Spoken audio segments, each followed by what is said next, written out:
I'll tell you what, I tried to do research on this. I was alarmed at the small amount of what I would call credible sources. Because, like, Antifa doesn't even have a website. They do. Do they? Yeah, Joe Biden's. Well, yeah, but not. They don't have a real website that maps No. out like what they want, what their goals are, what their No, agenda because is. everyone says that they're an idea and not an organization, but Well, you know what it reminds me of? It reminds me of the Soviets. So the reason it was called the Soviet Union is after the October Revolution, basically all these little like individual cells popped up and they were called Soviets. Kind of like the Democratic Dumas that had sprung up while the Tsar was still in power.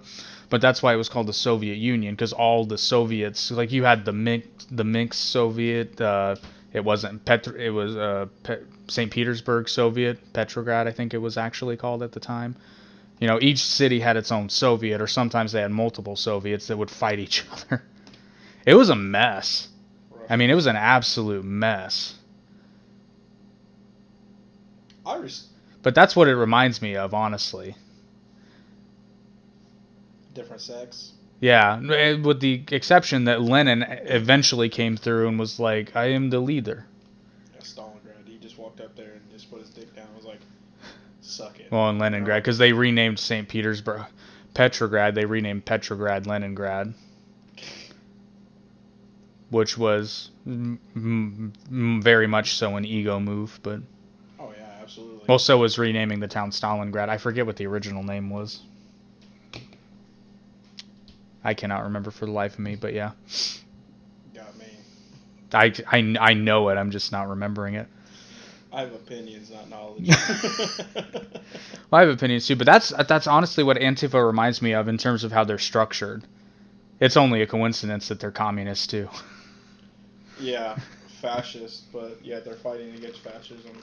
It's like, you guys make absolutely no sense. You say you're against fascists, but yet you're shutting down free speech. Well, so did the communists. Right, but I don't know. I don't have a problem with people. Well, they're definitely not fascist because they don't place the nation above. And really, to me, that's the defining difference between communism or socialism and fascism, is the nationalism that's attached to it. Are you speaking towards Antifa or Soviet Russia? Antifa. Okay, so what is your definition? Well, what is the definition of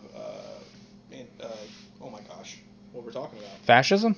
Fascism. Yes, just so, for our viewers. I will pull up my favorite. This is Merriam-Webster. Several different.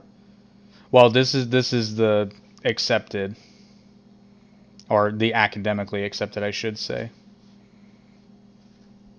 And it's sad because you actually have to pull this up before you start a conversation. So, as defined by Merriam-Webster, fascism: a political philosophy, movement, or regime that exalts nation and often race above the individual, and that stands for a centralized autocratic government headed by a dictatorial leader, severe economic and social regimentation, and forcible suppression of opposition. So really... That sounds exactly like socialism. With the exception of valuing the nation or race above the individual. That, to me, is really the main difference. And I watched a fascinating video on YouTube, of course, and I forget the guy's name. You probably would not have heard of him, but basically the founder of fascism as a philosophy was definitely a socialist. Oh, and there's a reason the Nazis were the National Socialist German Workers' Party.